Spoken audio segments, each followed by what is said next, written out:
Salut tout le monde, je voulais vous faire une vidéo sur l'accouchement, sur mes accouchements. En tout cas, je trouvais que TikTok n'était pas la meilleure plateforme pour ça. Donc je me suis dit une bonne vidéo YouTube un peu longue, vous voyez, histoire qu'on parle de tout ça à plat, bien et tout, c'était mieux. Alors je m'excuse, mais je suis un peu essoufflée. Ça, c'est la carence en fer, la grossesse et tout ça. Donc si vous me voyez essoufflée, c'est normal. J'espère que ça fera pas trop de bruit. Alors, premier accouchement, 2008, donc je suis avec Barbuchon, on est dans 92 à l'époque, à Clamart, donc on vivait à Châtenay-Malabry, donc on va à l'hôpital, c'est le dernier jour en fait, c'était mon dernier jour de terme, c'était mon jour de terme même, et donc je me fais ausculter. Ausculter, ils font une petite écho, ils regardent si tout va bien et tout ça, puis elle me dit, moi je vais vous faire un toucher vaginal pour voir si le col est ouvert. Ok, pourquoi pas. Donc je m'allonge et tout. Et cette saleté, cette bourrique, elle décide de faire un décollement des membranes. Parce que vous savez, peut-être vous le savez, peut-être vous le savez pas, mais pour celles qui savent pas, décollement des membranes, c'est vraiment on met le doigt au niveau du col et on décolle le pourtour. Ça fait mal. Ça fait mal et elle m'a pas prévenue.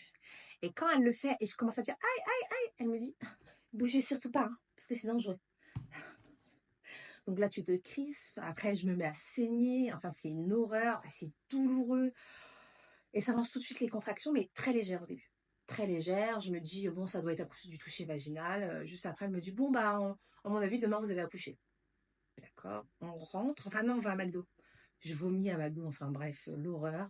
Puis on décide de rentrer et on marche pas mal. Là, pour ceux qui connaissent cet endroit du 92, il y a des hauts, il y a des bas, il y a des collines et tout. Et puis en plus, on habitait en haut d'une colline.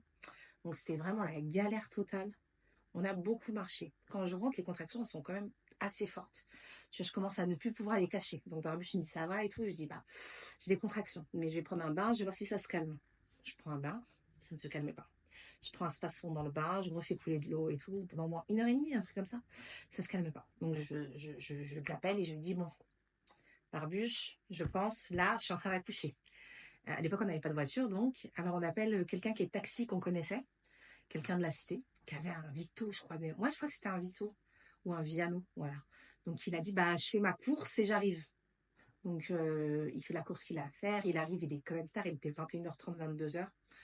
Il me récupère, le taxi il est un peu stressé et tout, nous aussi. J'arrive là-bas et en fait, votre premier accouchement, vous avez tellement peur que vous êtes plus maître de vous-même, vous suivez un petit peu. Elle m'emmène, elle me dit, bah, je vais percer la poche des os. 2 secondes après, elle la perce. Elle devait juste m'ausculter, hein. Le met sur une bassine. Moi, je faisais pas le rapport, hein. Enfin, tu vois, dans ma tête, je comprenais pas ce qui se passait. J'étais totalement déconnectée, j'étais en dissonance, j'étais concentrée sur ma douleur et tout. Donc, elle m'assoit sur le truc, elle me dit, bon, bah, je vais percer la poche des os. Et puis, elle perce. Sauf que, quand vous percez la poche des os, c'est douloureux. Mais douloureux puissant, tu vois. Donc, elle a dû me la percer vers 22, 23 heures, un truc comme ça. Il devait y avoir du monde, il fallait que j'accouche vite. C'était vraiment horrible. Ce premier accouchement était vraiment une horreur. Bref. Elle me transfère en chambre. Moi, quand j'arrive, Barbuche, je crois, il envoie un message à ma mère et à mon frère pour dire, bah, la couche, ma mère était à Orléans. Donc, 1h30. 30, donc voilà. Elle me perce, ils me transfèrent, ils font la perf, ils font tout. J'ai mal, j'ai mal, j'ai mal. Et ils me disent, bon, vous mettez la péridurale. Je ne l'ai pas à la base. Mais sans la poche des os, c'était très douloureux. Avant, j'arrivais, mais une fois que la poche des os était percée, vraiment, j'arriverais plus du tout à me contenir. Et c'était difficile. Et je dis, d'accord, mais j'en veux une pas trop dosée. Le mec arrive. Euh, il me fait la péridurale. Ça me soulage tout de suite. Dès qu'il pique, ça me soulage. Il pose. Et il part. Et en fait, au début, la péridurale a marché. En fait, la première piqûre a marché. Mais quand il a posé le cathéter n'a pas tenu. Et là, d'ailleurs, il ne tiendra jamais. Ce cathéter, c'est pour ça que je sais qu'aujourd'hui, je ne pourrais jamais faire de péridurale. Donc, au début, ça va. Et ma mère arrive. Donc, la sage-femme me dit, bah, il y a votre mère. Je veux bien qu'elle rentre, mais bon, votre mari, il sort. Il n'y a qu'une personne dans la salle. Vraiment le truc. Bon, alors mon mari sort. Ma mère rentre. Et en fait, quand ma mère commence à rentrer, elle me dit, ça va et tout. J'ai dit, non, ça va pas. Et en fait, la douleur de la péridurale, la péridurale s'estompe et la douleur commence à arriver. Et je panique. Je panique totalement. Elle me dit, bon, j'appelle ton mari et tout. Je dis, non, reste, arrête. Je dis, non, j'appelle Michael. Ah, merde, je peux pas dire son nom. Et donc, ma mère, je lui dis, bon, reste et tout. Elle me dit, non, mais j'appelle ton mari et tout ça. Donc elle l'appelle, il revient et ça va être l'horreur. Ça va être 1 h 45 d'horreur, de violence obstétricale, de violence. C'était violent. Voilà, donc elle pensait que la péridurale marchait. Donc elle me dit oui, vous faites du cinéma, ça marche. Donc elles me font pousser, je pousse dans le vent. Clairement, je pousse dans le vent, il n'y a rien qui sort. Donc au bout d'un moment, elle me dit oui, là, votre bébé, il est mal, vous faites rien, ce que vous faites, ça sert à rien. Elle était infecte avec horrible, horrible. Et moi, je m'effondre, je chiale comme une madeleine. Et elle me dit oui, ça sert à rien de pleurer. Et donc elle m'allonge de force et j'étais pas à l'aise allongée, je voulais être semi-assise, il ne voulait pas. Enfin, c'était vraiment très compliqué. Ah, je revis le truc là. À un moment, elle dit si vous continuez, je vous fais une épisiotomie. Cette pute. Vraiment, c'est une saleté.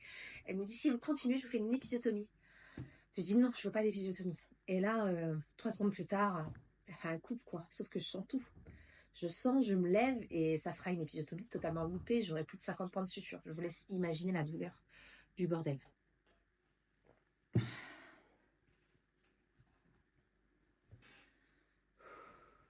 Donc à un moment, elle me dit ah, si vous arrêtez pas de crier comme ça, moi je vous fais une épisiotomie, hein, parce que là il est mal. Et je dis non, vous ne faites pas d'épisiotomie. Et je lui dis, hein, 1 minute après, elle coupe. Elle coupe et comme la péridurale ne marche pas, mais eux ils sont certains qu'elle marche, hein, que je suis une gamine qui fait pas d'efforts, le syndrome méditerranéen, vous le connaissez bien.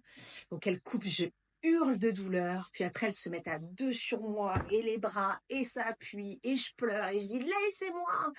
Et je dis, j'arrive pas à arrêter, tout ça. Bref, ma mère m'a dit, ton frère était en larmes. Ma mère était en larmes, mon mari était en larmes. Bref, c'était vraiment l'horreur. Et moi, je hurlais de douleur. Et là, il y a le directeur qui arrive, le chef. C'est sûr, c'est le chef. Il est arrivé, ils sont arrivés 4 après lui. Et il lui a dit, qu'est-ce qui se passe? Je me rappellerai toute ma vie. Je l'ai regardé, je dis, j'ai trop mal, j'y arrive pas, j'y arrive pas. Elle dit, oui, elle a une péridurale, mais bon, il m'a dit, mais vous... Et là, il me regarde, il dit, mais vous voyez bien qu'elle souffre. Je vous jure, c'est comique, mais c'est pas drôle. Et donc, il dit, allez, l'anesthésiste tout de suite. Et donc, il vient, ils arrêtent tous de bouger autour de moi, ils regardent et tout ça. L'anesthésiste arrive, il dit, ouais, j'ai mis une grosse dose à la dame. Donc, normalement, elle n'est pas censée sentir, là. Et donc, ils me disent, est-ce que vous pouvez lever votre jambe? Je lève ma jambe, mon cul, la moitié de mon corps. Enfin, bref, il n'y a pas de souci, quoi. Et ils se regardent tous et ils disent, bah, la péridurale n'a pas marché. Et donc, le chef dit, je crois que c'est une rachie. Il a dit, bah, endormez-la ou faites quelque chose pour elle parce que c'est pas gérable, hein. Donc, il me pique dans la jambe, je crois. Et donc, il me dit, en fait, le bébé, il est pas bien. L'axe est mauvais. Mais bon, en même temps, j'avais les fesses levées. Donc, bon, avoir les fesses levées, c'est sûr que votre axe, il est pas bon, quoi. Donc, et elle s'est pas rendue compte de ça. C'est ça qui me rend plus ouf. C'est que j'avais vraiment, enfin, j'étais crispée au niveau des fesses. Elles étaient relevées. Maintenant, avec l'expérience, je me dis, mais comment elle a pas pu voir que je souffrais? Elle partait vraiment du principe qu'en fait, la beurette, là, la rebeu, bah, elle simulait, quoi. Vraiment le syndrome méditerranéen.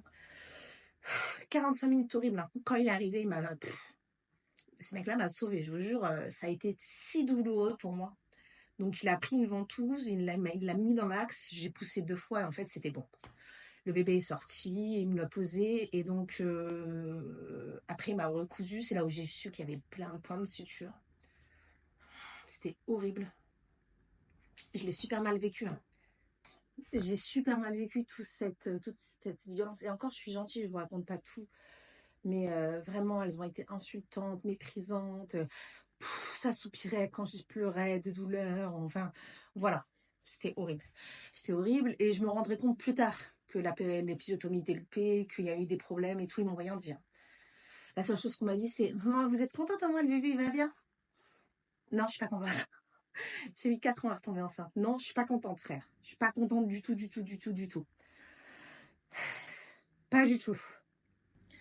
Donc, je me rends compte que c'est bizarre, en fait, parce que on me regarde beaucoup la cicatrice. Je dois me laver avec du Dexérine. Non, c'est pas du Dexérine, mais c'est un produit qu'on utilise, un antiseptique. Tu voyez, qu'on utilise, je dois me laver avec ça. Je dois mettre du rouge. Moi, je pensais que c'était normal. Et 1 ou 2 ans après, quand j'en ai parlé à des copines, elles m'ont dit, bah non, moi j'ai une épisiotomie, j'ai pas eu ça, quoi. Donc, j'ai eu plus de 50 points et les filles, elles me disaient, bah non, moi j'ai eu 5 points, non, moi j'ai 10 points. Pourtant, la mienne était grosse. Et là, je me suis dit, ah, en fait, cette salope, elle m'a loupé, quoi. Quand j'ai dû bouger, quand elle a commencé à couper, elle allait trop loin. Et effectivement, la cicatrice, je la sens toujours aujourd'hui quand je suis trop souvent assise. Quand je suis enceinte, je la sens. Quand on la touche, quand je me lave, je la sens. Et c'est désagréable. Dans l'intimité, je la sens. C'est quelque chose qui m'a marqué et qui me marquerait toute ma vie. C'est hyper douloureux, c'est hyper désagréable. C'est un an après, j'avais encore mal. C'était vraiment quelque chose de très violent, en tout cas pour moi. Voilà. Mais j'ai eu de la chance, comme j'ai été anesthésiée par Rachid, il a recousu, j'ai rien senti. C'est le seul bon côté, tu vois, de l'arracher. Voilà. Donc, il y a cet accouchement qui est horrible. Donc, je commence à bien lire autour de l'accouchement physio, ce qui était déjà le cas avant, mais pas autant, en fait. Donc, je suis inscrite dans des groupes, je milite pour l'accouchement naturel et je tombe enceinte de Shaheen en 2011-2012. Et là, je décide de faire l'accouchement à la maison avec le groupe Naissance. Et manque de peau, ça sera un bébé prématuré. Et dans ce cas-là, il n'y a pas d'accouchement à domicile. Il faut aller à la maternité. J'avais fissuré, ça a duré plusieurs jours. Si le jour je bois de l'eau, ça me calme. Je fais des cours de sophrologie, je me prépare à cet accouchement naturel, à la maison et tout. Et au final, il y a ça, quoi. Il y a une poche qui se perd, c'est un accouchement avec déclenchement. Déclenchement, c'est très difficile. J'avais fait beaucoup de sophro. Donc, j'ai pu bien gérer. Alors, je ne sais pas pourquoi ils m'ont jamais donné de gaz. J'ai tenu de 8 heures ou de 7 heures, je crois, avec des contractions de déclenchement. Il faut savoir que c'est toutes les 3 minutes. Et c'est pendant 1 minute, c'est intense. C'est vraiment intense jusqu'à peu près 16 heures. Je trouve que j'ai très bien géré, mais après, j'étais épuisée. Ça faisait plusieurs jours que j'étais en travail. Et donc, j'ai demandé la péridurale en leur disant, je pense qu'elle ne marchera pas, parce que la première n'a pas marché. Le mec monte, et ils appellent le grand chef. On dit, lui, c'est sûr et tout, il peut vous le faire. Et puis, on avait attendu vraiment 16-17 heures parce qu'il partait, je crois, à 18. Donc, on a été dit, juste avant qu'il parte, on la fera s'il a besoin de la faire, quoi. Donc, voilà, vers 16-17 heures, il l'appelle, il monte. Il essaie une fois, il essaie 2 fois, il essaie 3 fois. Il dit non, mais en fait, le cathéter, il ne tient pas. Il y a un pansement au niveau des vertèbres, si je ne vous dis pas de bêtises. Et donc, ça ne tient pas. Donc, voilà. Et ça ne tiendra pas. Et ça fera la même chose que la première fois. C'est-à-dire que la première piqûre qu'il fait lui-même, elle fonctionne. Ça dure entre 45 minutes et 1 heure. Et le reste ne fonctionne pas. Donc, là, elles se disent, bon, il y a 45 minutes où elle peut se reposer. On va charger l'ocytocine, la perf et tout ça, on dose, comme ça se déclenche et elle accouche le plus vite possible, voire pendant que la péri fonctionne. Bon, on ne fonctionnera pas jusqu'au bout de l'accouchement. Et ça a été aussi un accouchement difficile. Pareil, j'ai bien géré. J'ai commencé à pousser. La sage-femme est arrivée, elle m'a dit, il est là, arrêtez de pousser. Et j'aurais pas dû arrêter, j'aurais dû continuer. En fait, j'étais semi-assise, ils m'ont allongée. Et pareil, à partir du moment où je suis allongée, c'était mort. Horrible. 30-40 minutes comme ça, ils ont mis les cuillères. Alors, quand ils vous mettent les cuillères, c'est pire que la ventouse. Ils vous rentrent les trucs. En plus, c'est hyper grand. Je veux dire, c'est plus grand que mes bras. Je sais pas, ils vous rentrent les trucs comme ça, là. Vous avez l'impression que votre clitoris va s'écarteler. Ok? C'est horrible. Et donc, ils m'ont sorti. Bébé préma, il respirait mal et tout ça. Donc, je n'ai même pas pu le garder dans les bras. Et ils m'ont fait partir. Horrible. Mais pourquoi t'accouches quand tu sais que c'est si horrible? Bref. Donc là, c'est l'accouchement de Jumaina en 2015 et c'est un accouchement incroyable. C'est un accouchement qui m'a donné la force de l'estime, du pouvoir. C'est vraiment un truc de fou. Ça s'est fait entrepousser. Quasiment pas de douleur. C'était incroyable. Donc, c'est le jour du terme. Mon mari va chercher un pote à lui et sa femme pour qu'ils gardent nos enfants. Quand mon mari part, je perds les os. Voilà, donc je sais pas, il devait être entre 13 et 14 heures. Il arrive donc avec son pote. Il panique un peu, mais ça va. On va donc à Nanterre, parce que j'ai accouché à Nanterre. C'était une maternité qui était considérée comme naturelle à l'époque. J'avais refusé de me lancer dans un accouchement à domicile parce que je m'étais dit, ouais, l'été, ils n'étaient pas nombreux. Au mois d'août, ils n'étaient pas nombreux. Je me suis dit, purée, si je me projette dans un accouchement à domicile et que ça se fait pas, je serais déçue comme pour Shaheen, donc laisse tomber. Barbuchon me laisse à la mater parce qu'on ne peut pas se garer à Nanterre. Donc il faut le déposer et puis il va se garer assez loin d'ailleurs. Il mettra du temps à revenir. J'avais peur parce que vraiment j'avais l'impression que c'est un accouchement qui était facile. Donc j'arrive, elles me disent, oh purée, il y a tout le monde qui est pris et tout ça. On n'a pas de place, on n'a que la salle nature. J'ai dit non mais écoutez, moi j'accouche sans péridurale. J'ai accouché 2 fois, les péridurales ne marchent pas. C'est sûr que là je vais accoucher sans péridurale, donc je vais à la salle nature. Elle me dit, ah d'accord, ok. Et je lui dis, de toute façon, je suis prête, j'ai fait la préparation, j'ai fait la sophro, j'ai tout fait. Je vais le faire. Vraiment, j'étais convaincue que je le ferais. Voilà, c'était je vais accoucher sans péridurale et ça, c'était sûr et certain. Et j'étais sûre de moi. Donc elle me laisse dans la pièce, je me douche dans la baignoire, je me mets toute nue, vraiment, là, je m'en fous. Alors les sages-femmes, elles étaient contentes parce que l'accouchement naturel, c'est rare. Elle est la première, elle vient, elle dit: «Ouais, si vous accouchez après 17h, c'est moi qui vous accouche, mais si c'est avant 17h, c'est ma collègue», et tout ça. Donc elles sont venues à 3. Je crois on a fait le temps de faire les admissions, de mettre poser la perf, il devait être 16h. Barbichon, il doit arriver à 16h15, 16h20. Donc il a bien mis 30-40 minutes pour se poser et arriver. Je me mets dans la baignoire. À 17h, elle est là. À 17h, je les appelle et je dis à Barbuchon, ça y est, elle est là, elle est descendue, tout ça. Au début, je panique un peu. Les filles, elles arrivent et tout ça. Donc, elles me recentrent, elles me disent, non, là, il faut se concentrer. Et vous savez, c'était une baignoire d'angle. Et vous savez, les baignoires d'angle, il y a des fois des petits creux. Donc, je me mets à 4 pattes, je me mets les bras sur ce petit creux face à l'angle, en fait. Et elles sont derrière moi. Elles me précisent bien. Par contre, là, on voit rien. Donc, c'est à vous de gérer. Nous, on n'y arrive pas. Et la première poussée, je sais pas, la panique, le stress, tout ça. Enfin, je sais pas comment vous expliquer. Première poussée, horrible. Je n'arrive pas à respirer. Je sais pas, j'étais pas concentrée. Et je dis à tout le monde, non mais attendez là, faut que je me concentre. Donc ce que je fais, c'est que je me plonge dans l'eau. Ne me demandez pas pourquoi j'en ai eu besoin à ce moment-là. Je crois que même que je crie dans l'eau, mais moi, j'avais des jambes qui sortaient de la baignoire. Elles étaient toutes mortes de rire. Voilà, ça se dit que c'est fait. Et je sors et je pousse 2 fois. La troisième fois, je sors son corps. Donc, je fais une première poussée. Je leur dis, elle descend, je la sens descendre, je la sens. Deuxième poussée, la tête est sortie. Donc, elle me dit, je pense que la tête est sortie. Elle met un miroir pour vérifier. Elle me dit, oui, la tête, elle est bien sortie et tout ça. Et je lui demande, est-ce que je peux me tourner pour l'attraper? Elle me dit, d'accord, allez-y, faites comme vous voulez. Et donc, je me tourne, je m'allonge bien sur l'angle de la baignoire et je l'attrape. Je l'attrape. Elle sort. Et là, j'explose de larmes. Et je crois que c'est une bouffée d'endorphine, de morphine, une bouffée d'amour en fait que j'ai jamais vécu avec mes autres accouchements. Pourtant, j'ai aimé les avoir sur moi et tout, mais là, le fait de la voir, de la sortir, de la prendre contre moi, je me suis effondrée. J'ai regardé mon mari, j'ai dit, je l'ai fait, j'ai accouché sans péridurale. Et les sages-femmes étaient là, oui, vous l'avez fait, moi, petite.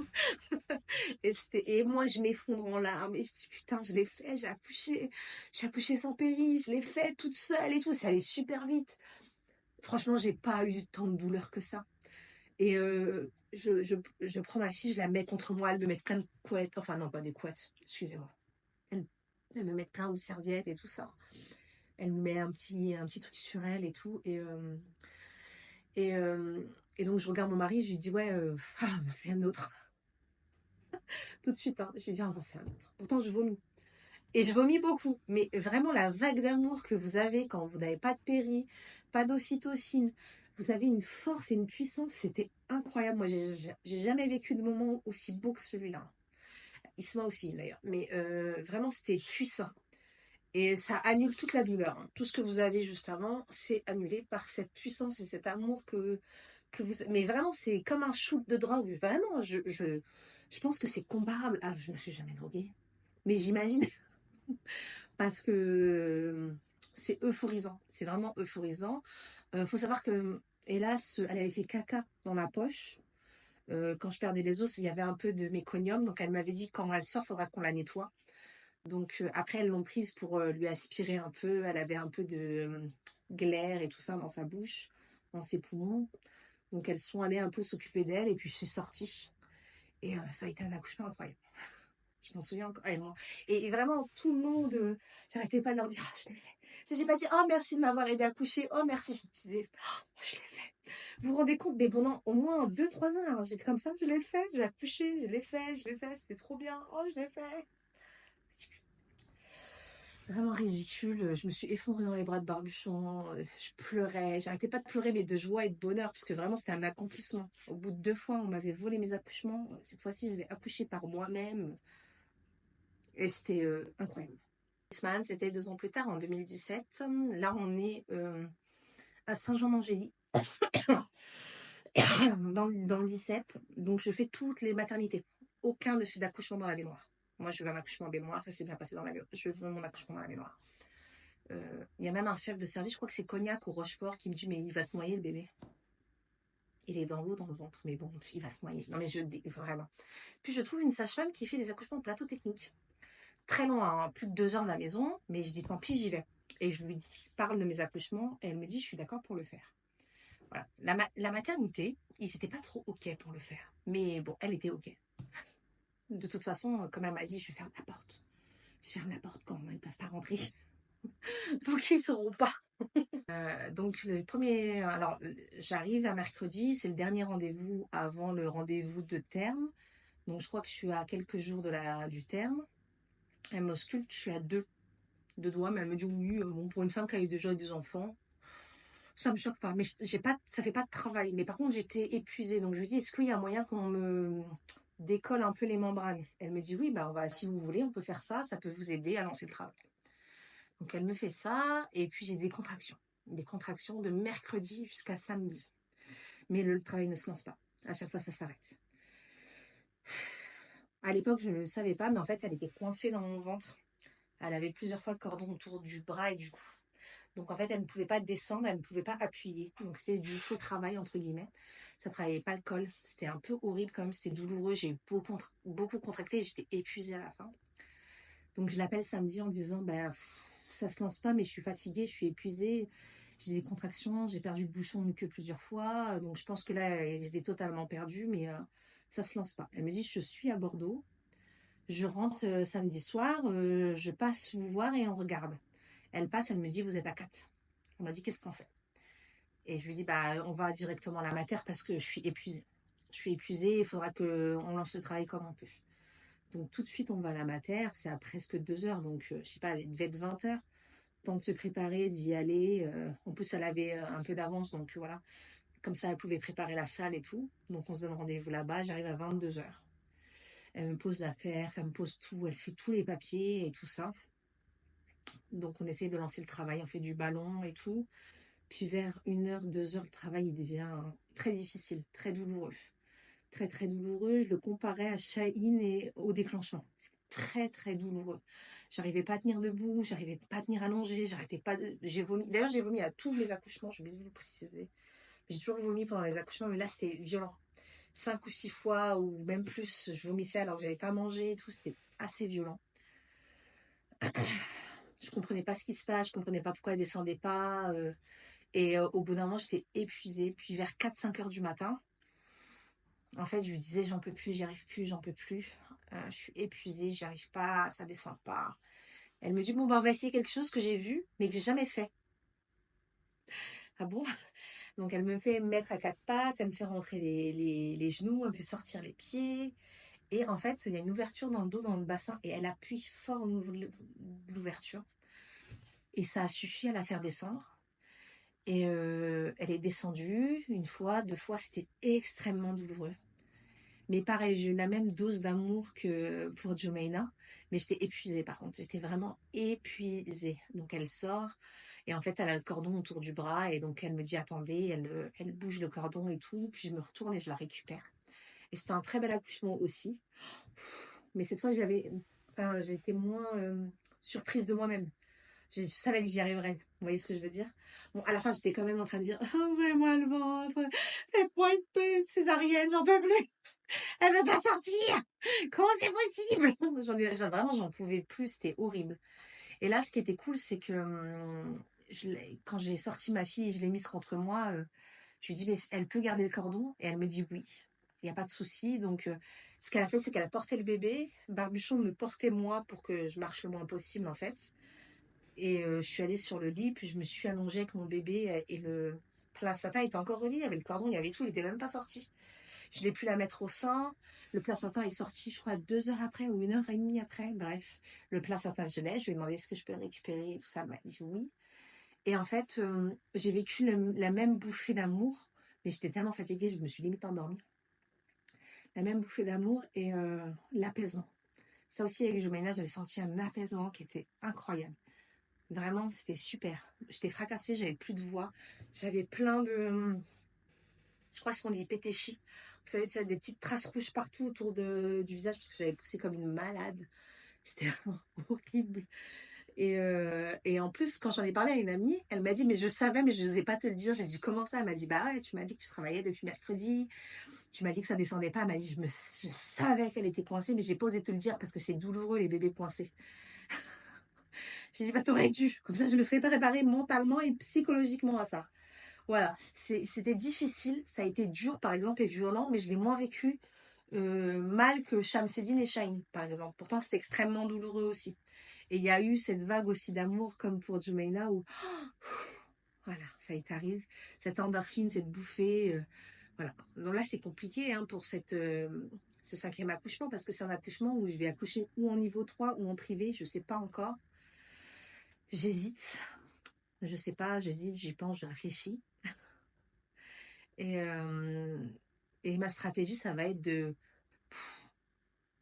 faire le travail toute seule et d'essayer de ne pas les impliquer trop pour vraiment me concentrer, parce que en fait, c'est ça qu'il faut. Moi, mon accouchement, j'aime être dans ma bulle avec mon mari, quoi. Voilà. Donc, on sait faire maintenant, c'est notre cinquième. Donc, on essaiera un maximum de gérer sans eux, histoire qu'ils interviennent pas beaucoup, parce qu'à chaque fois qu'ils interviennent, en fait, c'est la merdasse. Donc, voilà. Je pense que je vous ferai une dernière vidéo pour le cinquième accouchement. J'espère qu'il se passera bien. Prions tous ensemble. Qu'à la face que cet accouchement se passe bien, mettez un mine en commentaire. En tout cas, vous avez vu, j'ai eu beaucoup d'évolution dans mes accouchements. Et je pense que ce qui change et ce qui est le plus important, c'est la préparation à l'accouchement et le savoir autour de l'accouchement. Et c'est vraiment indispensable. Il y a des femmes qui veulent accoucher sans péridurale et à chaque fois, elles font rien. Elles se préparent pas, elles lisent pas.